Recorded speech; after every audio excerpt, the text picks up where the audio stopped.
Bueno, sí, antes de entrar. Entrar con el invitado. ¿Qué oportuno la primera encuesta? Sí. Porque ahora el invitado... Bueno, sí, porque el invitado es un especialista en asuntos económicos, maestro de economía. Se trata, sí, yo lo conozco porque yo lo apoyé, yo no fui como ustedes, no. Yo lo apoyé, él lo sabe que lo apoyamos. El equipo completo lo apoyó cuando estábamos allí en Rumbo. En el Rumbo, pues le damos la bienvenida ya como decano al maestro Antonio Siriaco. Bienvenido. Bueno, es un placer estar aquí con ustedes, este gran equipo del Sol de la Tarde, ¿verdad? Señor, así es. estamos. Su equipo. Así es. Todo es un académico realmente muy realizado.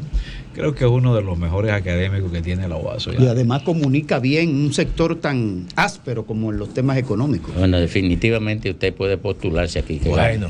Mire, gracias. Estamos ya al final del año. Estuvimos haciendo un sondeo, ¿verdad? Porque no es una encuesta con rigurosidad científica. Y está muy cerrada la opinión de la gente, aunque hubo una ligera negatividad por encima de la positividad. Muy cerrada la evaluación de la gente sobre el desempeño económico del gobierno este año. ¿Qué usted opina sobre ese desempeño en términos generales? Mira, yo creo que siempre tú vas a encontrar una opinión, y más en un contexto como el que estamos viviendo, donde realmente una parte de la población se ha sentido resentida, incluso a partir del año 2020, cuando en realidad surge con fuerza la pandemia. Y no hay que olvidar que el contexto que hemos vivido en los últimos 2 años, casi 3 años, de pandemia, pero también incluso de un brote de fiebre porcina, de una guerra que no se esperaba, que tensó los mercados internacionales, los mercados más importantes, los mercados de los hidrocarburos, de los combustibles, el mercado de las materias primas, y eso lo sintió realmente la población dominicana. Y también los sectores productivos, porque cuando se incrementó el precio del petróleo, se incrementó el precio de los combustibles, cuando se incrementó el precio de las materias primas como el maíz, el sorgo, las grasas comestibles, eso afectó a la canasta básica. Entonces tú encuentras que esta economía, que todavía hay problemas estructurales que no ha superado, es una economía de salarios bajos. Relativamente, hemos crecido mucho, eso es verdad, pero los elementos estructurales del modelo económico dominicano permanecen intactos. Entonces tú encuentras que cuando el 75% de la población dominicana que gana salarios que están por debajo de los 35,000 pesos, y muchos de ese conglomerado gana 25,000 y 20,000 pesos, cuando el costo de la canasta básica del primer quintil es 25,000, casi 26,000 pesos, del más pobre. Entonces tú vas a encontrar esa situación dividida. Ahora, evidentemente que también ha habido una reacción de parte del gobierno. Y yo creo que eso es un elemento que hay que tomar en consideración. O sea, ningún gobierno pensó que se iba a enfrentar con un contexto internacional diferente a los años prepandémicos. Incluso esa guerra de Ucrania, Rusia-Ucrania, que está en una moderación, pero que no sabemos si esa situación se va a revertir de nuevo, eso mantiene todavía una situación de incertidumbre en los mercados internacionales. Pero también no es lo mismo cuando tú, en los años prepandémicos y en la pandemia, los bancos centrales actúan con una política monetaria flexible, acomodaticia, induciendo bajas tasas de interés, y de repente ahora, con el tema de la inflación, hay un cambio de postura en los bancos centrales del mundo, y básicamente en la Reserva Federal de los Estados Unidos, donde hay un incremento, pero de manera muy agresiva, de la tasa de política monetaria. Todo eso generalmente ha impactado las economías. Hay economías que se han visto más impactadas que otras. En el caso de la República Dominicana, no se puede negar que ha habido, desde mi punto de vista, un manejo macroeconómico relativamente aceptable, porque la economía terminará con un crecimiento quizás menor del 5%, 4.5, 4.9%, pero eso no significa que hay una parte de la población dominicana se siente afectada, porque el salario real, al margen de todo, se ha caído. Y eso significa que el poder de compra también ha disminuido. Entonces tú vas a encontrar que grupos a favor y grupos en contra.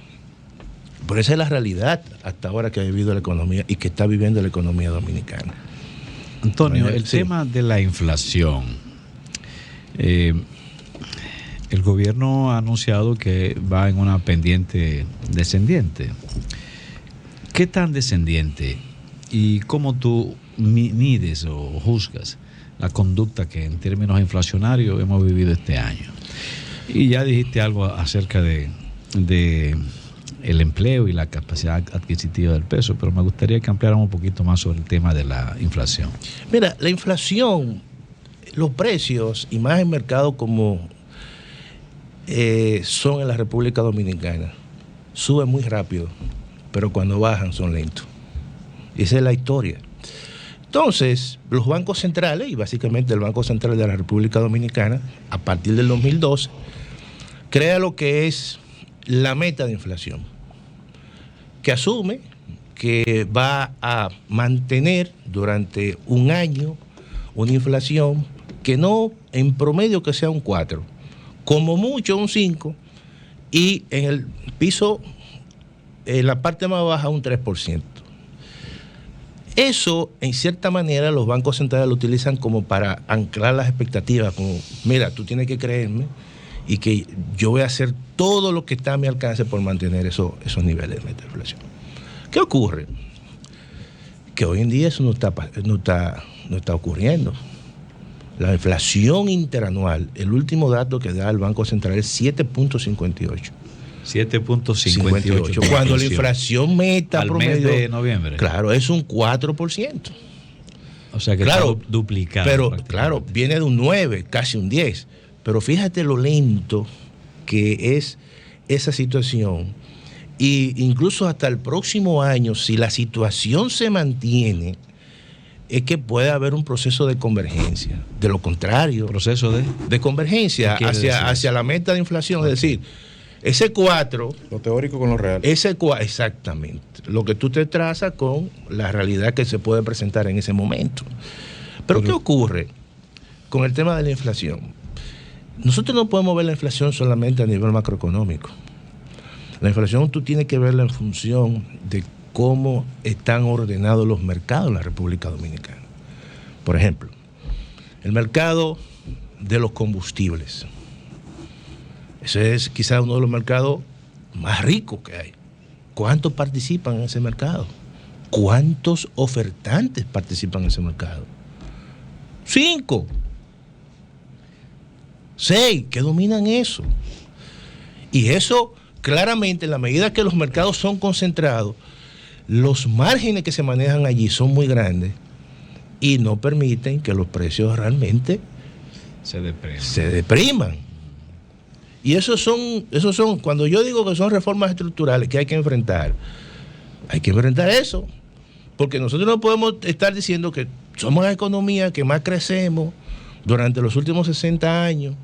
Sin embargo, todavía ese crecimiento tiene que tener una traducción importante en términos de las condiciones de vida de la población dominicana. Pero te voy a poner el caso donde los niveles de inflación hoy en día son altos, que es la inflación de alimentos. Incluso cuando tú analizas los datos del Banco Central, en los estratos más bajitos, los niveles de precios es donde más se han incrementado en términos de los alimentos. Lo más pobre. Al margen que el gobierno ha hecho un esfuerzo de proteger a los grupos. Eso es verdad, de establecer subsidios. Le sale la comida más cara al más pobre que a clase media y alta. Pero hay un elemento que si tú no lo resuelves, por más plata que el gobierno pueda transferir, eso no, tú no lo vas a resolver. Entonces, el sector agropecuario, por ejemplo. Tú sabes una cosa, aquí se comenzó una política en un momento determinado de hacer Merca Santo Domingo. Y se debió hacer Merca Santiago. Y se debió hacer Merca, no sé, Higüey. Y Merca. ¿Tú sabes por qué? Porque eso sí realmente disminuía los márgenes de intermediación. Pero cuando tú vas a Barahona, al campo, y tú le pagas el plátano a 3 pesos a un productor y lo venden en el supermercado como a 20, a 25 pesos. Entonces, ¿quién se está ganando gran parte de ese margen? El intermediario. El intermediario, que no sembró una mata. Que no sembró una mata. Ni asumió riesgo. Y ni asumió riesgo. Y quien más se perjudica en los extremos es el productor y el consumidor. Una pregunta, Siriaco. Entonces, esos son temas que tenemos que atacar nosotros en un momento determinado. Sí, profesor Siriaco, gran amigo, economista. Así es, mire, esta pregunta quizá está fuera un poco de lugar, pero quiero escuchar su opinión porque escuché esta mañana al director general del tema de fideicomiso, Sigmund Freud. APP. APP. Sí, de la Alianza Público-Privada. En el sentido de que, a ver su valoración sobre eso. Sí. Él dice que el proyecto está concebido para que esa ley sea regenteada por la superintendencia de bancos. ¿Usted tiene una idea de si eso entraría en el marco, en el contexto correcto, técnicamente hablando, si eso debe estar al cargo de la superintendencia de bancos? Bueno, el organismo que más cercano para regular las fiducias es la superintendencia de bancos. Por eso es ¿Y la ley se lo permitiría? Y la ley lo permite, evidentemente, todo solo y eso, yo creo que eso no es lo más relevante del proyecto. Yo creo que aquí se está apostando mucho a las alianzas público-privadas y a las fideicomisos. Yo creo que eso es un error en el sentido siguiente. Fíjate, si tú analizas hasta ahora y haces una evaluación sobre el impacto de las alianzas público-privadas en proyectos importantes, no han arrancado. Por ejemplo, ¿qué proyecto se pensaba? Bueno, la carretera del Ámbar. Los grandes proyectos... La del Ámbar era la que va para Puerto Plata. Por Puerto Plata. Los grandes proyectos es el Estado que tiene que asumirlo. Porque el sector privado genera y además gasta mucho tiempo. No, pero además hay temas de seguridad nacional. Hay temas... No, pero yo pongo la parte más simple. Porque al final, por ejemplo, la lógica de tú establecer esos modelos de negocio es también tratando de esquivar una serie de controles que pueda tener el Estado Dominicano. Porque cuando tú constituyes un fideicomiso y tú transfieres un patrimonio a un fideicomitente y que se crea un patrimonio, ese patrimonio en cierta manera está asumiendo riesgo y muchas veces, como puede ocurrir con este proyecto, bueno, para hacer algún tipo de contratación de deuda no tiene que pasar por el Congreso Nacional. Entonces, fíjate cómo tú estás generando una figura jurídica, un bypass, de tal forma que tú dices, mira, yo tengo que cumplir con la ley de transparencia, de libre acceso a la información, yo tengo que cumplir con la 340-06, que hay un reglamento, pero fíjate que el proyecto dice, bueno, vamos a partir y cumplir con la ley, pero el reglamento... el fideicomiso va a hacer su reglamento y que, claro, que tiene que ser aprobado por contratación, pero va a ser su reglamento. O sea, el profesor Siriaco ataca directamente la intención de que en ese contexto se evade la bala de la supervisión estricta de los mecanismos de control. Se puede prestar a eso. Ahora, hay que ver también lo que ha ocurrido en el resto del mundo y básicamente en América Latina. Porque, por ejemplo, yo estuve en México hace 15 días. Y ahí México tiene una gran experiencia. Desde los años 70 de fideicomiso público. Aquí ahora que se está hablando de una ley de fideicomiso público. Y en México hay alrededor de actualmente 329 fideicomisos. Pero el año pasado eliminaron 109 fideicomisos. Fíjate, para que tú veas, y en toda América Latina hay más de 2.000 fideicomisos públicos. ¿Con mala o buena experiencia? Muchas con buena experiencia y otras con mala experiencia, pero para proyectos grandes, básicamente el Estado asume un rol. Los fideicomisos, en muchos casos, se asumen para cosas muy particulares. Por ejemplo, en México hay muchos fideicomisos vinculados con las universidades para proyectos de investigación. No, aquí no. Pero aquí no hay. Pero eso es algo interesante, pero cuando tú hablas... Eso no le deja... claro, tú entiendes, pero cuando tú hablas, por ejemplo, de la presa de Monte Grande. Ajá. Oye, no es fácil. ¿Tú crees que el sector privado se va a meter ahí? No, porque los riesgos son muy grandes. Y los retornos ahí son bastante prolongados, en el sentido que para tú recuperar gran parte de la inversión, no es en 2 años, en 3. Entonces ahí entra el Estado. Y yo creo que hay que tener esos elementos diferentes. Profesor Antonio Siriaco, decano de la Facultad de Economía de la UAS, no solamente cerrando el 2022, sino proyectando el 2023, ¿cuáles son los principales desafíos que tendría la economía dominicana en un contexto regional complicado, donde la mayoría de los economistas de peso y de fuste de todo el mundo plantean que será un año desafiante o utilizan otras palabras como retador, desafiante, por no decir complicado? Claro. Sin embargo, la República Dominicana, la calificación riesgo hace una semana Standard & Poor's la subió, Fitch & Rating hace 3 semanas la subió. Pero ¿cuáles son los desafíos que tendremos como país en ese contexto que se pronostica tan adverso a nivel regional y planetario? Mira, tú sabes que la República Dominicana, dentro del contexto regional, va a quedar dentro de un grupo de países relativamente mejor que otros países. Y me explico. Por ejemplo, el promedio de América Latina va a crecer menos de un 3%.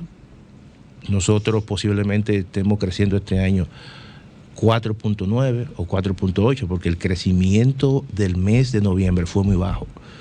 Antes de ayer el Banco Central dio una información y la economía creció 2.6. Y cada vez más en la medida que se va acercando interanual. Entonces, todo eso ya dice que en diciembre también el crecimiento no va a ser muy bueno. ¿Por qué? Mira por qué. Porque tú comparas diciembre del año, o tú vas a comparar diciembre del año de este año con diciembre del año anterior.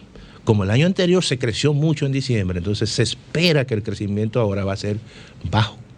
Y el promedio quizás te dé 4.9, 4.8.